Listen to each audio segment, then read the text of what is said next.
Aggregate functions SQL tutorial का काफी ज्यादा एक इंपॉर्टेंट कॉन्सेप्ट होता है। जिस तरह से हम किसी भी प्रोग्रामिंग लैंग्वेज में अरिथमेटिक ऑपरेशंस को परफॉर्म करते हैं, किसी चीज के अरिथमेटिक कैलकुलेशंस को फाइंड आउट करने के लिए यूज कर सकते हैं, इसी तरीके से एसक्यूएल के अंदर हमारे पास अवेलेबल होते हैं aggregate functions. Aggregate functions SQL में यूज होते हैं किसी कैलकुलेशन को परफॉर्म करने के लिए, सेट ऑफ वैल्यूज और किसी एक वैल्यू को रिटर्न करने के लिए।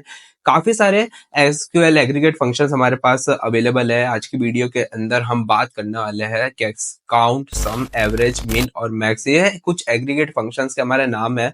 और हम इन सारे एग्रीगेट फंक्शंस को बिल्कुल एग्जांपल के साथ देखेंगे, किस तरीके से ये काम करते हैं, किस तरीके से ये समराइज करेंगे इन सब चीजों को, किस तरह से ये यूज करते हैं हम। और हमने इस ट्यूटोरियल के लिए कुछ एक डेटा सेट को क्रिएट करा और इसमें काफी सारी हमने एंट्रीज को क्रिएट करा है। हमने एक डेटाबेस क्रिएट करा है।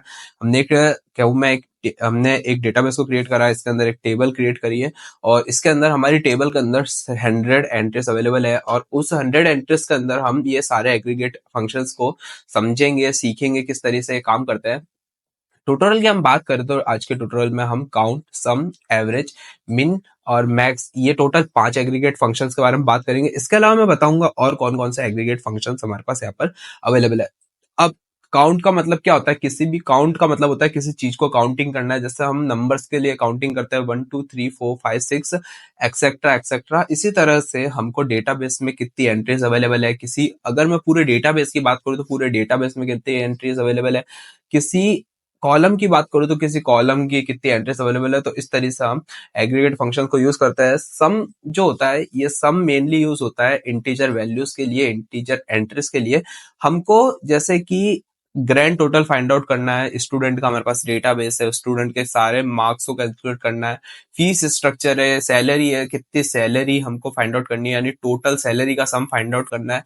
इसके लिए हम सम फंक्शन का यूज करते हैं। इसके साथ एवरेज फंक्शन भी हमारे पास एक अवेलेबल होता है, जिससे हम सारे एंट्रीज का एवरेज फाइंड आउट कर सकते हैं। इसी के साथ मिन यानी मिनिमम किसी वैल्यूज को फाइंड आउट करना है। साथ के साथ पैरेलल में हमारे पास मैक्सिमम होता है, जिससे हम मैक्सिमम जो नंबर होता है उस डेटा सेट के अंदर अवेलेबल, उसको हम फाइंड आउट कर सकते हैं। और इसी के साथ में मैं रेफरेंस के लिए आपको डॉक्यूमेंटेशन रेफर करूंगा कि इसी के साथ में हमारे पास काफी ज्यादा और इम्पोर्टेंट डेटाबेस के अंदर एग्रीगेट फंक्शन अवेलेबल होते हैं। वो सारे एग्रीगेट फंक्शंस को आप किस तरह से पढ़ सकते हैं, किस तरह से डेटाबेस को एक्सेस करना है, मैं आपको इस ट्यूटोरियल के साथ में डिस्क्रिप्शन में एक अटैच्ड आपको लिंक मिलेगी। उस लिंक पे क्लिक करके आप वो डॉक्यूमेंटेशन तक जा सकते हैं।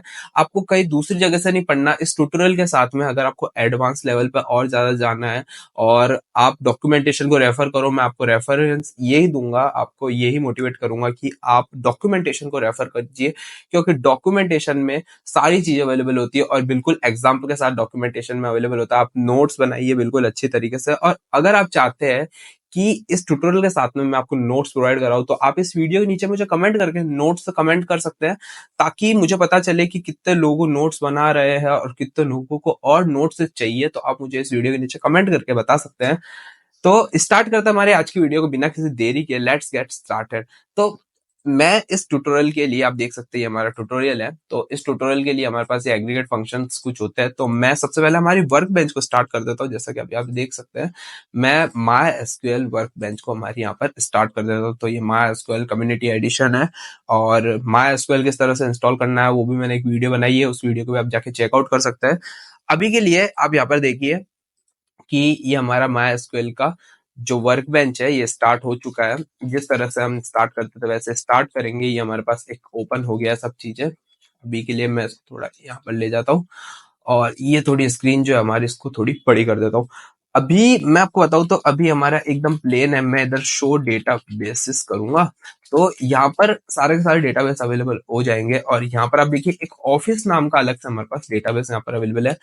अभी मैं यहाँ पर करूंगा यूज ऑफिस डेटाबेस। मैं कर चाहता हूँ, मैं इस ऑफिस नाम के डेटाबेस को यूज करना चाहता हूँ। और अगर मैं आपको शो टेबल्स करके यहाँ पर बताऊं तो यहाँ पर आप देखिए हमारा ऑफिस नाम के डेटाबेस के अंदर, हमारे ऑफिस डेटाबेस के अंदर सिर्फ एक टेबल अवेलेबल है जो कि नाम है उसका एम्प्लॉयज टेबल। अब एम्प्लॉयज टेबल के अंदर मैं एंट्रीज बताऊं तो एम्प्लॉयज टेबल के अंदर हमारे पास काफी सारी यहाँ पर एंट्रीज अवेलेबल है। जैसे कि अगर मैं यहाँ पर आपको चेक करके बताऊं, मैं यहाँ पर लिखता हूँ सिलेक्ट स्टार फ्रॉम एम्प्लॉयज, तो यहाँ पर आप देख सकते हैं बहुत ही एक लंबी सी हमारे पास टेबल यहाँ पर क्रिएट हो चुकी है, जिसके अंदर 100 एंट्रीज अवेलेबल है और काफी ज्यादा एंट्रीज यहाँ पर अवेलेबल है। अभी मैं कुछ एंट्रीज के साथ काम करूंगा, इन एंट्रीज के ऊपर डेटाबेस के एग्रीगेट फंक्शंस को यूज करके बताऊंगा। अभी आप देखिए मेरे पास इस टेबल के अंदर कितनी कॉलम्स अवेलेबल है। हमारे इस डेटाबेस के टेबल के अंदर employees ID, first name, last name, gender और इसी के साथ में डिपार्टमेंट नाम की एक कॉलम अवेलेबल है और इसी के साथ में सैलरी नाम का एक कॉलम यहाँ पर अवेलेबल है। अभी इन सारे डेटाबेस के टेबल्स के अंदर कितने एंट्रीज अवेलेबल है, सबसे पहले अगर मैं बात करूं तो सबसे पहले यहाँ पर मैं बात करूंगा काउंट फंक्शन के बारे में। अब यहाँ पर क्या करा, मैंने यहाँ पर सिंपल सा एक कमेंट को ऐड कर दिया है ताकि जो जो मैं चीजें आगे बताता जा रहा हूँ वो चीजें आपको वापस देखनी ना पड़े। तो अभी आप देखिए मैंने एक काउंट नाम का, काउंट आप देख सकते हैं, काउंट नाम का जो ये हमारा अवेलेबल है, काउंट नाम का जो फंक्शन है, सबसे पहले काउंट नाम का फंक्शन की बात करते हैं। मैं यहाँ पर लिख सकता हूँ सिलेक्ट और लिखूंगा मैं काउंट। मैं क्या चाहता हूँ, मैं काउंट करना चाहता हूँ डेटाबेस की एंट्रीज को। अगर मैं काउंट स्टार लिख दूंगा तो ये क्या करेगा, पूरे डेटाबेस की उस रेफरेंस टेबल के लिए सारी की सारी एंट्रीज हमको काउंट करके दे देगा। अभी मैं लिखता हूँ select star from, select count from, यहाँ पर आप देखिए कितनी इस डेटाबेस की एंट्री अवेलेबल है, तो 100 एंट्रीज हमारे पास अवेलेबल है। तो इसने हमको क्या रिटर्न किया, इसने हमको कॉलम रिटर्न करके दे दिया। यानी काउंट क्या करता है, काउंट आपको काउंट करके देता है कि कितनी डेटाबेस के अंदर एंट्रीज अवेलेबल है। यानी 100 रोज अवेलेबल है तो इसने हमको काउंट करके दे दिया कि 100 रोज यहाँ पर हमारे पास अवेलेबल है। तो इस तरह से आप काउंट का यूज कर सकते हो, किसी स्पेसिफिक कॉलम के लिए भी आप बात कर सकते हो। जैसे कि अगर मैं यहाँ पे लिखता हूँ salary, count salary from employees, तो इसने क्या करा, इसने काउंट करके दे दिया हमको सैलरी को। तो इस तरह से आप काउंट को यूज कर सकते हो। और नेक्स्ट एक और एग्जांपल मैं आपको बताता हूँ। मैं क्या चाहता हूं कि मैं इसके अंदर डिस्टिंक्ट फंक्शन का यूज कर सकता हूं। अब डिस्टिंक्ट कैसे यूज कर सकते हैं, मैं यहाँ पर चाहता हूं कि सबसे पहले डिस्टिंक्ट का यूज करके मैं यहाँ पर जो फर्स्ट, मैं क्या चाहता हूँ कि सैलरी जो है, किसी की सेम सैलरी है उसको काउंट करना चाहता हूँ। तो जिसकी सेम सैलरी हो उसको तो एक जगह कर दो और उसके बाद मेरे को काउंट करके दो। या फिर अगर मैं बात करूं हमारे पास एम्प्लॉयज टेबल को अगर स्टार करूं तो यहाँ पर आप देखिए कितने डिपार्टमेंट अवेलेबल है।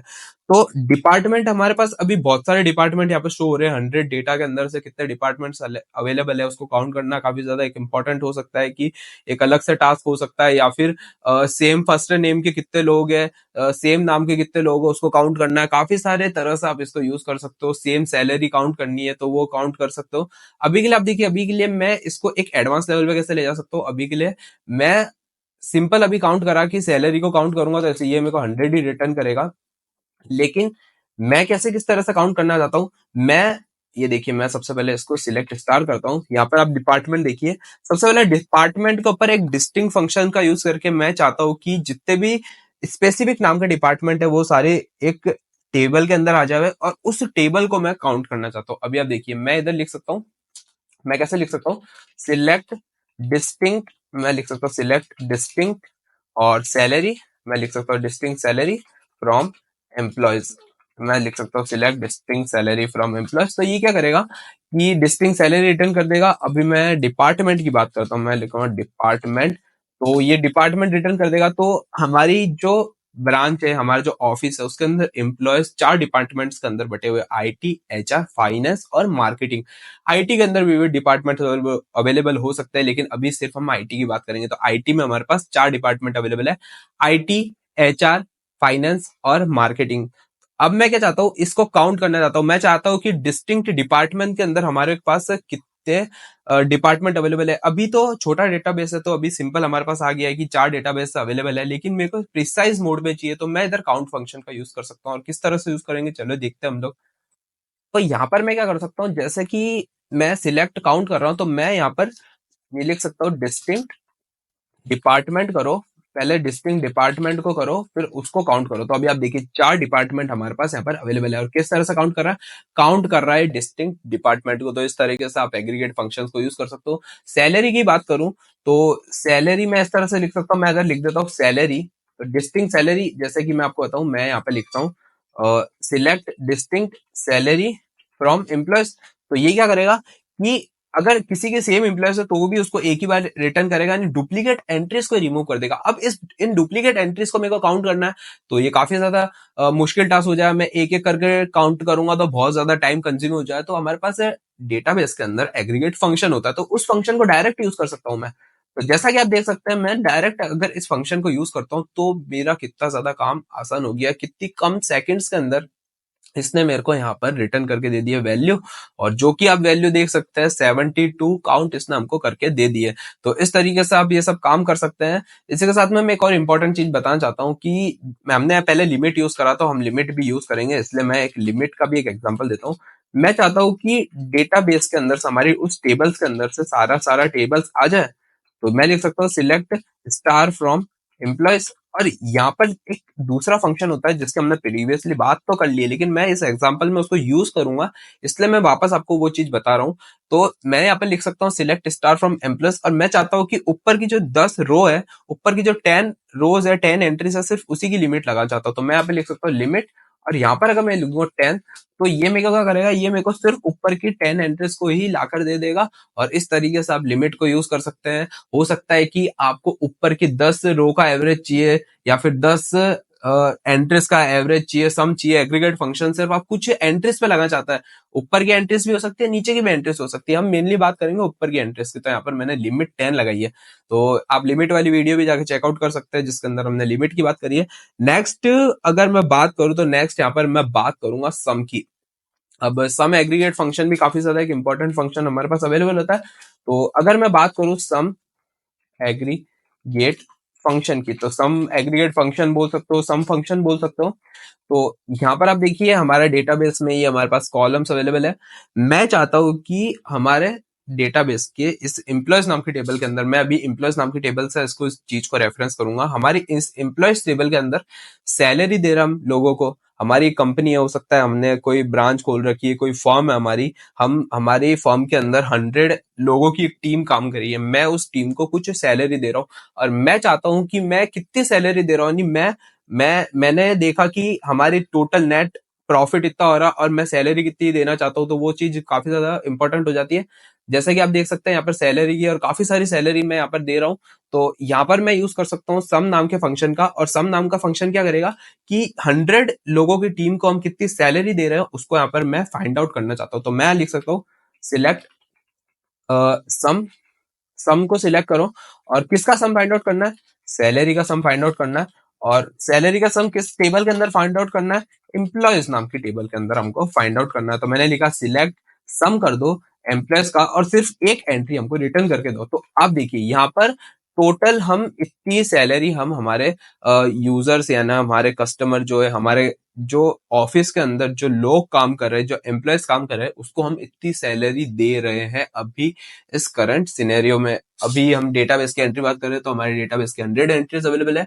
और अगर मैं इसको आपको टोटल बताऊं तो ये हो रहा है 86,75,000 रुपीज हम हमारे लोगों को सैलरी दे रहे हैं। और इस तरीके से आप काफी जगह इस चीज को यूज कर सकते हैं। जब हम एडवांस लेवल में प्रोजेक्ट काम करेंगे, हम जैसे कि मैं बताऊं, हम कुछ डेटाबेस के अंदर एम्प्लॉयज स्टूडेंट का डेटा, या फिर किसी एजुकेशन सिस्टम में किसी कॉलेज के डेटाबेस के लिए काम करें, तो ये सम फंक्शन काफी ज्यादा अलग अलग सिनेरियो में यूज हो सकता है। जैसे कि बैंकिंग सिस्टम में अगर बात करूं, तो टोटल किसी यूजर का आप जैसे मैं बात करूं कॉमर्स के स्टूडेंट हो सकते हो, या फिर बैंकिंग सिस्टम में अगर इस चीज को मैं एक रियल लाइफ एग्जांपल के साथ आपको समझाऊं, तो बैंक के अंदर जब भी आपने कभी निकाला होगा मिनी स्टेटमेंट कह सकते हो या फिर सिंपल स्टेटमेंट कह सकते हो, तो उसके अंदर क्या होता है कि क्रेडिट और डेबिट दो अलग अलग चीजें होती है।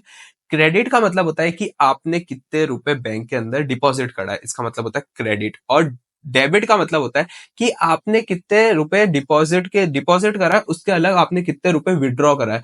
तो क्रेडिट को सम करने के लिए आप इसको यूज कर सकते हो, डेबिट का सम करने के लिए यूज कर सकते हो, और उसके अंदर से लेस करके आप चेक कर सकते हो कि कितना आपका बेनिफिट हो रहा है, आप लॉस में तो नहीं हो या फिर प्रॉफिट में तो नहीं हो। तो इस तरीके से आप यूज कर सकते हो, बैंकिंग सिस्टम में यूज कर सकते हो, किसी की शॉप है तो उसके अंदर आप इस सम फंक्शन का यूज कर सकते हो। रियल लाइफ एग्जांपल में काफी सारे एग्जांपल्स हो सकते हैं, आप इसको एज्यूम करके चल सकते हो।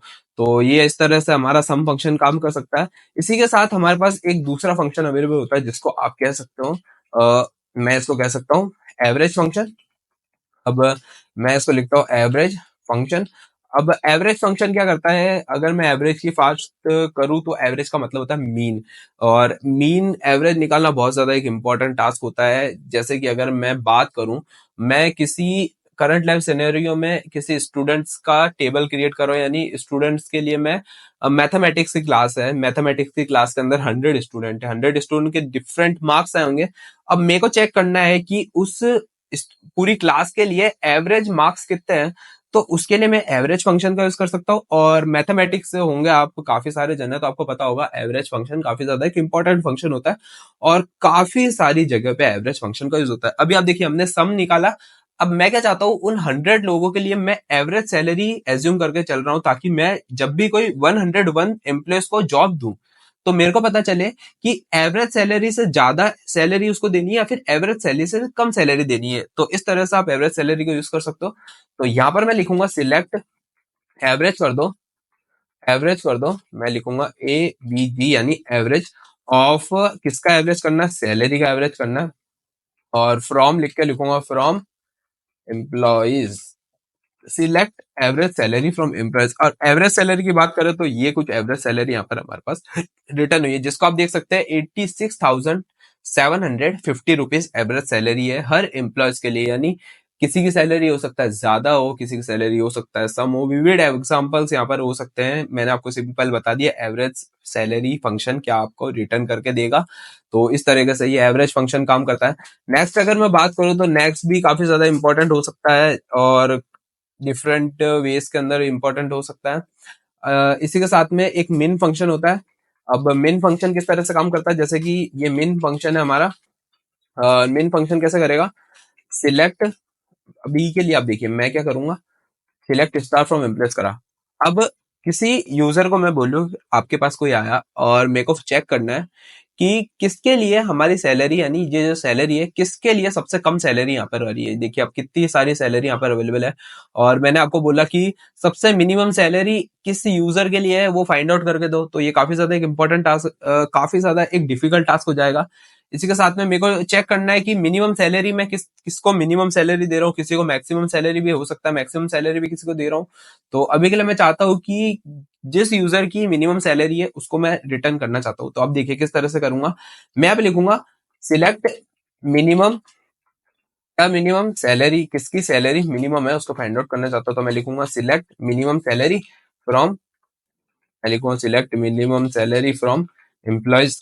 तो यहाँ पर आप देखिए मिनिमम सैलरी की बात करूं तो एम्प्लॉयज के अंदर सबसे कम सैलरी मैं दे रहा हूँ 55,000। तो कोई एक ऐसा एम्प्लॉय है जिसकी सैलरी 55,000 है। अब मैं आपको, जब मैं इसका थोड़ा, जब हम बात करेंगे इसी ट्यूटोरियल के अंदर, जब हम कमांड लाइन के साथ बात करेंगे तब हमको और विविड एग्जांपल्स के साथ इसको समझाऊंगा। अभी के लिए आप सिंपल देखिए कि मिन मैक्स और ये सब क्या होता है, अभी आप सिंपल यही देखिए। तो अभी आप देखिए मैं मैक्स को यूज करता हूँ। अब मैं आपको बताऊँ मैक्स किस तरह से काम करता है। मैक्स फंक्शन क्या होता है, जैसा इसका नाम वैसा काम भी उसका होगा। तो मिनिमम फंक्शन किसी चीज की मिनिमम वैल्यू को फाइंड आउट कर रहा है, तो मैक्सिमम फंक्शन ऑब्वियस सी बात है मैक्सिमम सैलरी को फाइंड आउट करेगा। तो हमारे एम्प्लॉयज के अंदर सबसे मैक्सिमम सैलरी की बात करूं तो सबसे मैक्सिमम सैलरी हम किस यूजर को दे रहे हैं, लेट्स फाइंड आउट। तो मैक्सिमम सैलरी हम हमारी कंपनी के अंदर दे रहे हैं 1,34,000 रुपीज। कोई सा भी यूजर हो सकता है, अभी यूजर का नाम नहीं पता, अभी हमको सिर्फ इतना पता है कि हम मैक्सिमम सैलरी कितनी दे रहे हैं किसी यूजर को। तो ये हमारे पास टोटल 5 एग्रीगेट फंक्शंस अवेलेबल होते हैं, और भी काफी सारे एग्रीगेट फंक्शंस अवेलेबल होते हैं। एग्रीगेट फंक्शंस को आप काफी सारे दूसरी चीजों के साथ भी यूज कर सकते हो, जैसे कि आप कंजक्शन के साथ यूज कर सकते हो जिसमें आप ग्रुप कर सकते हो डेटा को। इसके साथ में मैं एक और चीज बताऊंगा जिसके अंदर हमारा एलाइस के साथ भी यूज कर सकते हो, एलाइस क्रिएट कर सकते हो। इसी के साथ में आप इन एग्रीगेट फंक्शंस को, ये जितने भी एग्रीगेट फंक्शंस है, इसको आप हैविंग कीवर्ड के साथ यूज कर सकते हो। और हैविंग कीवर्ड डेटाबेस के अंदर बहुत ज्यादा इंपॉर्टेंट यूज होता है, बहुत ज्यादा इंपॉर्टेंट चीज होती है। और आपको समझना बहुत ज्यादा जरूरी है कि जो हैविंग और ये दो चीज होती है, हैविंग और वेयर कंडीशन में डिफरेंस क्या होता है, ये भी आपको फाइंड आउट करना बहुत ज्यादा, यानी बहुत ही ज्यादा जरूरी है। तो उस चीज के बारे में बात करेंगे। अभी के लिए क्या करूंगा, अभी के लिए मैं थोड़ा और एडवांस लेवल के लिए, मैं आपको बताया था हम डेटाबेस के अंदर MySQL और वर्क बेंच और दोनों के साथ काम करेंगे। तो अभी इस ट्यूटोरियल के लिए अब मैं यहाँ पर आ चुका हूँ हमारे इसके अंदर, हमारे कमांड लाइन के अंदर। तो मैं यहाँ लिखूंगा system.clear screen, तो हमारी स्क्रीन क्लियर हो जाएगी। और थोड़ी यहाँ पर बड़ी कर देता हूँ। मैं करूंगा यूज करूंगा ऑफिस डेटाबेस का, जैसा मैं काम कर रहा था। मैं लिखूंगा सिलेक्ट स्टार फ्रॉम एम्प्लॉयज। अब देखिए कितने सारे एम्प्लॉयज की टेबल हमारे पास रिटर्न हो गया। 100 एम्प्लॉयज का डेटा, 100 रोज हमारे पास यहाँ पे रिटर्न होके आई है। तो जैसा मैंने आपको बताया था, हमने अकाउंट और ये सब चीजों के बारे में तो देख ही लिया है। तो आप सिंपल, आप मैं आपको थोड़ा ही ग्रेंस दूंगा। मैं करूंगा simple count star from employees, तो ये सारे के सारे मेरे को रिटर्न करके दे देगा। और इसी तरीके से बाकी भी आपके काम करेंगे। जैसे कि मैं बात करूं, यहाँ पर हमारे पास काउंट था, सम था, एवरेज था, मिन था और मैक्स था। वो सिंपल हमारे वैसे के वैसे काम करेंगे। अब मैं थोड़ा एडवांस लेवल पे जाता हूँ। मैंने यहाँ पर काउंट बता दिया। अब मैं आपको क्या बताऊँ, अब मैं आपको सम को थोड़ा एग्जाम एडवांस लेवल पे बताऊंगा। यहाँ पर आप देखिए, हमारे पास ये डेटाबेस हमारे पास अवेलेबल है, जिसके अंदर एम्प्लॉयज आईडी है, first name, last name, gender, department, salary available है। मैंने क्या करा था, मैंने यहाँ पर सम फाइंड आउट करा था। किसका sum? Select sum of salary. मैंने सैलरी का सम फाइंड आउट करा था, सैलरी सम ऑफ सैलरी। फिर करा था मैंने फ्रॉम एम्प्लॉयज। तो किस तरह का डेटा हमारे पास यहाँ पर रिटर्न हुआ था? अगर मैं डेटा की बात करूँ तो यहाँ पर हमारे पास टोटल हमने कितनी सैलरी दी है, हमने टोटल 8,86,75,000 की सैलरी हम हमारे जो जितने भी एम्प्लॉयज काम करते हैं, टोटल 100 एम्प्लॉयज हमारे पास इस डेटाबेस के अंदर अवेलेबल है। तो हम 100 डेटाबेस की बात करेंगे तो 100 डेटाबेस की टेबल के अंदर हम टोटल सैलरी दे रहे हैं 86,75,000 सैलरी हम दे रहे हैं। मैं चाहता हूं कि डिपार्टमेंट वाइज हम कितनी सैलरी दे रहे हैं, तो इसको किस तरह से फाइंड आउट करेंगे? तो सबसे पहले तो आप देखिए मैं क्या कर रहा हूँ। मैं यहाँ पर कर रहा हूँ सिलेक्ट स्टार कर सकता हूँ, या फिर जितना हमको रोज चाहिए सिलेक्ट स्टार कर सकते हो, सारी रोज आ जाएगी।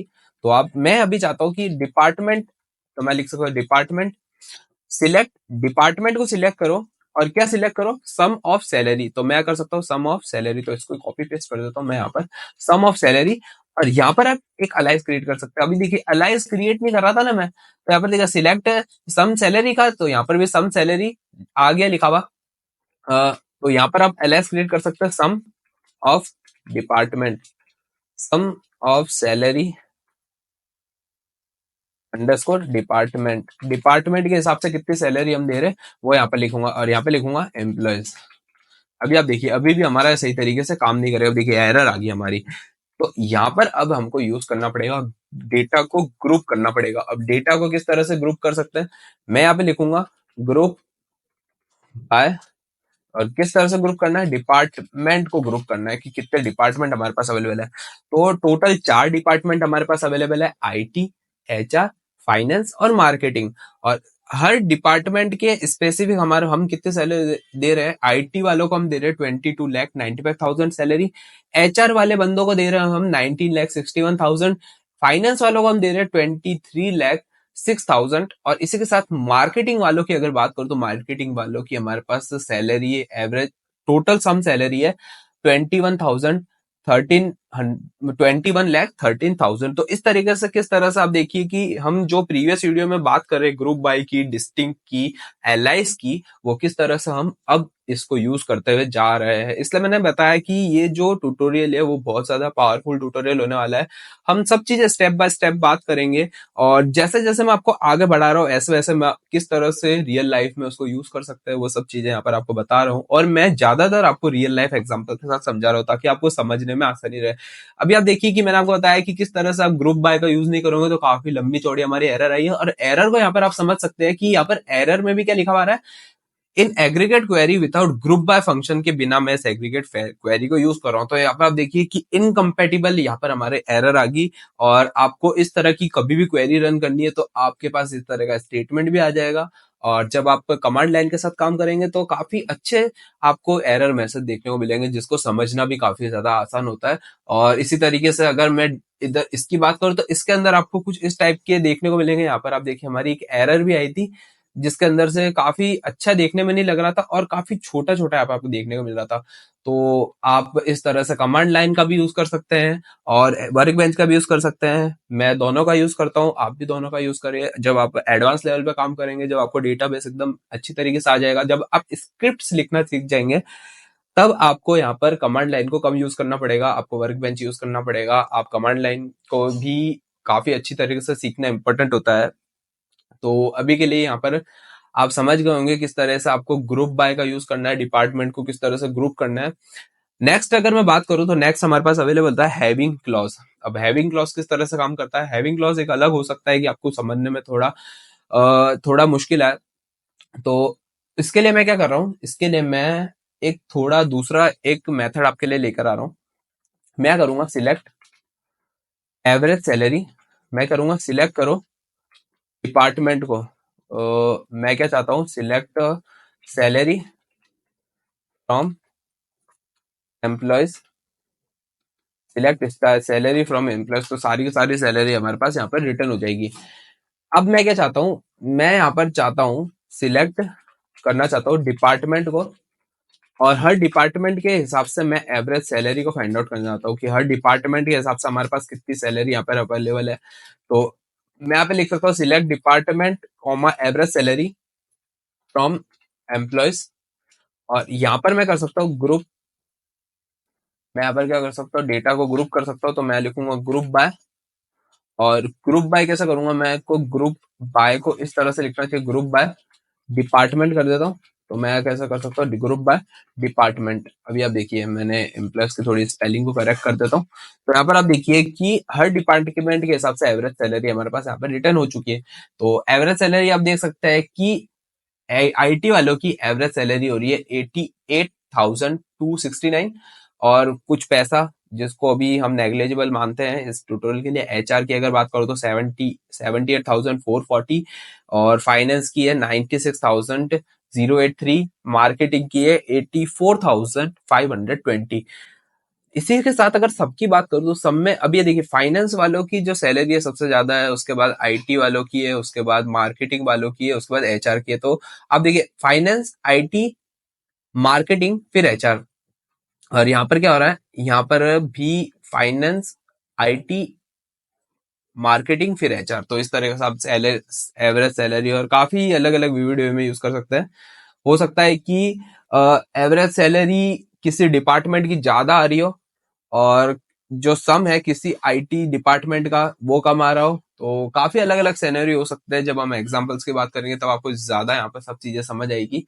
लेकिन अभी मैं इसके अंदर एक थ्रेशोल्ड क्रिएट करना चाहता हूँ। थ्रेशोल्ड क्यों क्रिएट करना चाहता हूँ, आप देखिए मैंने यहाँ पर सेम क्वेरी को रन करूंगा, और मैं अब लिखूंगा having average salary of average salary average salary greater than 80,000 कर देता हूँ। लेट से मैं इसकी एवरेज सैलरी कर देता हूँ 85,000 कर देता हूँ, कोई दिक्कत नहीं है। तो अब आप देखिए कि यहाँ पर क्या रिटर्न होना चाहिए। मैंने इसको रन करा, इसने मेरे को टेबल के अंदर सिर्फ आईटी और फाइनेंस रिटर्न करके दिया। अब आईटी और फाइनेंस क्यों रिटर्न करके दिया, मैंने यहाँ पर क्वेरी क्या चलाई है, मैंने सिंपल पहले वाली क्वेरी चलाई थी वो क्वेरी चलाई है, लेकिन एक कंडीशन क्रिएट करी है। हैविंग का यूज करके आप कंडीशन क्रिएट कर सकते हो, और हैविंग और वेयर में काफी एक इंपॉर्टेंट डिफरेंस होता है, वो आपको मैं बिल्कुल अच्छी तरीके से समझाऊंगा। अभी आप देखिए मैंने सिंपल वो की वो क्वेरी यहाँ पे चलाई, इतनी क्वेरी सेम टू सेम है। आप ऊपर वाली और नीचे वाली कंपेयर कर सकते हैं, बिल्कुल सेम क्वेरी मैंने रन करी है। मैंने ऊपर वाली की दबा के सेम क्वेरी को एडिट करा, ये समझ सकते हैं आप। और मैंने यहाँ पर एक हैविंग क्लॉज लगाया जिससे मैंने एक कंडीशन क्रिएट करी है। कंडीशन क्या है कि इस टेबल के अंदर से ये जो रिजल्टेंट टेबल मैंने क्रिएट करी है, इस रिजल्टेंट टेबल के अंदर से जिसकी एवरेज सैलरी यहाँ पर आप देखिए, जिसकी एवरेज सैलरी 85,000 से ज्यादा है, यानी आप देखिए दो जनों के सैलरी, एवरेज सैलरी 85,000 से ज्यादा है फाइनेंस और आईटी वालों की। तो ये इसने हमको रिटर्न करके दे दिया। अब इसी की जगह मैं यहाँ पर अगर वेयर कंडीशन यूज करता, मैं यहाँ देखिए वेयर कंडीशन यूज करता, तो क्या होता, यहाँ पर हमारी एरर आ जाती। तो ये क्या गड़बड़ हो रही है, वेयर भी हमारा कंडीशन क्यों क्रिएट, वेयर कंडीशन भी हम क्यों क्रिएट करते हैं, कंडीशन को क्रिएट करने के लिए यूज करते हैं। जैसा कि मैंने प्रीवियस वीडियो में आपको बताया था, जब भी आपको कंडीशन क्रिएट करनी है तब आपको वेयर क्लॉज का यूज करना पड़ेगा। लेकिन यहाँ पर तो वेयर क्लॉज यूज करते हमारी एरर आ गई। एरर क्यों आई, ऑब्वियस ही बात है, एरर आएगी और जरूर आएगी। लेकिन एरर आ रही क्यों है, इसको फाइंड आउट करते हैं सबसे पहले हम लोग। तो यहाँ पर हैविंग कंडीशन का यूज होगा जब भी किसी रिजल्टेंट टेबल, यानी हमने कुछ क्वेरी लगाई, सबसे पहले मैं चाहता हूं कि ये वाली क्वेरी रन हो, उसकी जो ये जो हमारा ये जो स्टेटमेंट है, ये जो एसक्यूएल का स्टेटमेंट है, ये हमको कुछ टेबल रिटर्न करके देगा, और उस जो रिजल्टेंट टेबल को मेरे को और फिल्टर करना है। आप देखिए मैंने क्या बोला, फिल्टर करना है, तो हमको हैविंग यूज करना पड़ेगा। और वेयर कंडीशन का यूज होगा जब डेटा को हमको गेट करना है। मैंने दो वर्ड बोले यहाँ पर, फिल्टर और गेट। डेटा को फिल्टर करना है तो अब हमको हैविंग यूज करना पड़ेगा, और जब डेटा सेट को गेट करना है तब हमको यहाँ पर वेयर क्लॉज का यूज करना पड़ेगा। काफी दो चीजें मैंने इंपॉर्टेंट बोली है, हैविंग और वेयर क्लॉज बहुत अलग अलग चीजें हैं। दोनों की टाइम कॉम्प्लेक्सिटी अलग चीजें है, दोनों का काम करने का तरीका बिल्कुल अलग है। हैविंग क्लॉज क्यों यूज होगा?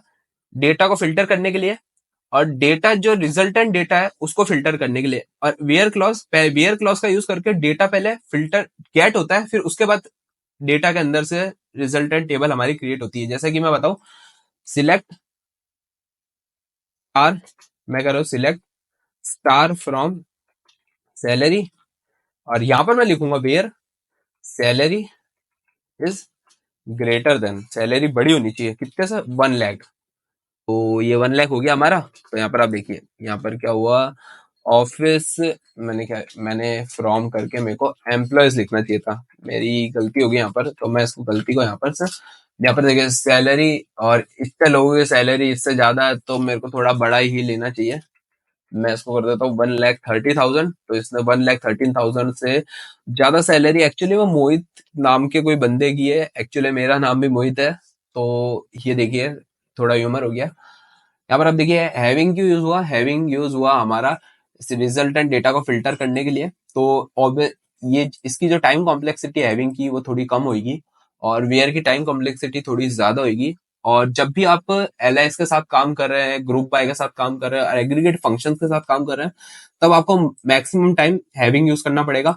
और जब आप कोई क्रूड ऑपरेशन परफॉर्म कर रहे हैं, यानी किसी डेटाबेस की टेबल के अंदर डेटा को अपडेट करना है, डेटा को डिलीट करना है, पूरी की पूरी टेबल को डिलीट करना है, तब वहां पर आपको वेयर क्लॉज का यूज करना पड़ेगा। तो मैंने बोला वेयर क्लॉज कहाँ पे यूज होगा, जब भी आपको क्रूड ऑपरेशन परफॉर्म करने यानी क्रिएट करना है, रीड करना है, अपडेट करना है, या फिर डिलीट करना है, तो वहां पर आपको वेयर का यूज करना पड़ेगा। इसी के साथ में हैविंग का यूज आपको तभी करना पड़ेगा जब आप किसी डेटा को रीड करना चाहते हैं, क्योंकि फिल्टर से डेटा सिर्फ रीड होगा और वेयर से डेटा को आप गेट कर सकते हैं। मैं हमारे इस वीडियो के डिस्क्रिप्शन के अंदर एक ब्लॉग या फिर एक आर्टिकल आप कह सकते हो, जो कि मेरा मीडियम का आर्टिकल है, उसको आप चेकआउट कर सकते हैं, जिसके अंदर से मैंने आपको बताया कि वेयर और हैविंग किस तरह से अलग अलग होता है। काफी अच्छे अच्छे एग्जांपल्स के साथ आपको समझाया, और आप मेरे को मीडियम पे भी जाके फॉलो कर सकते हैं। इसी के साथ में आज की हमारी ये वीडियो यहाँ पर एंड होती है। और वीडियो आपको कैसी लगी, आप वीडियो मुझे नीचे कमेंट करके बता सकते हैं। इसी के साथ में मैं आपको यहाँ पर एक दूसरी चीज बताना चाहता हूँ। यहाँ पर आप देखिए, ये माई एसक्यूएल का ऑफिशियल डॉक्यूमेंटेशन है। इस ऑफिशियल डॉक्यूमेंटेशन पे आपको एग्रीगेट फंक्शन सारे मिल जाएंगे। हमारे पास काफी सारे एग्रीगेट फंक्शन है, आप देखिए काफी सारे। एवरेज मैंने आपको बता दिया, बिट बिट एंड फंक्शन होता है, और एक्स काउंट बता दिया, डिस्टिंग के साथ किस तरह से काउंट यूज करना है ये भी मैंने आपको बताया, ग्रुप कैसे करना है, join, Jason, maximum, minimum, STD मतलब होता है स्टैंडर्ड डेविएशन, मैथमेटिकल कॉन्सेप्ट है standard deviation, population, standard deviation, और काफी विविड एग्जांपल्स यहाँ पर आपके पास अवेलेबल है, और सारी चीजें यहाँ पर आपको एग्जांपल्स के साथ अवेलेबल हो जाती है। तो इस चीज का भी लिंक मेरे वीडियो के डिस्क्रिप्शन में मिल जाएगा, वहां से जाकर आप चेकआउट कर सकते हैं। और वीडियो एंड करने से पहले मैं बताना चाहता हूँ कि अगर अभी तक आपने हमारे यूट्यूब चैनल को सब्सक्राइब नहीं किया तो आप जाकर हमारे यूट्यूब चैनल सब्सक्राइब कर सकते हैं, जिसके अंदर आपको काफी इंपॉर्टेंट और काफी बढ़िया बढ़िया प्लेलिस्ट अवेलेबल हो जाती है, जिसको आप यहाँ से चेकआउट कर सकते हैं। और ये हमारा एसक्यूएल ट्यूटोरियल की पूरी प्लेलिस्ट है, जिसको भी आप चेकआउट कर सकते हैं। यहाँ पे क्लिक करके आप आपके दोस्तों के साथ भी शेयर कर सकते हैं, और आप यहाँ से सब्सक्राइब कर सकते हैं। और तो बस आज की वीडियो में इतना ही। वीडियो इंटरेस्टिंग लगे तो लाइक कर देना, और कुछ फीडबैक हो तो नीचे कमेंट करके बता देना। और यहाँ पर इस डॉक्यूमेंटेशन में भी कुछ समझ नहीं आए तो भी आप नीचे नीचे कमेंट करके बता सकते हैं। हो सकता है कि नेक्स्ट वीडियोस के अंदर आपके नाम के साथ में मैं शाउट आउट भी दूं, और आपकी जो एरर है उसको रिजॉल्व करने की मैं बिल्कुल अच्छी तरीके से कोशिश करूंगा। क्योंकि हमारी अभी जो वीडियो चल रही है वो एक वीडियो क्रिएशन प्रोसेस में, हम अभी प्लेलिस्ट को क्रिएट कर रहे हैं, तो जो भी एरर है वो भी यहाँ पर आप मेरे को बता सकते हो, और बाद में भी अगर आप बताओगे तो भी आप मैं आपको कमेंट के थ्रू वो एरर आपकी रिजॉल्व जरूर करूंगा। तो बस आज की वीडियो में इतना ही। वीडियो अच्छी लगे लाइक कर देना, चैनल पर नए हो तो गाइस सब्सक्राइब कर देना, सपोर्ट करना हमको। और मैं मिलता हूँ आपको एसक्यूएल ट्यूटोरियल की नेक्स्ट वीडियो के अंदर, तब तक के लिए जय हिंद।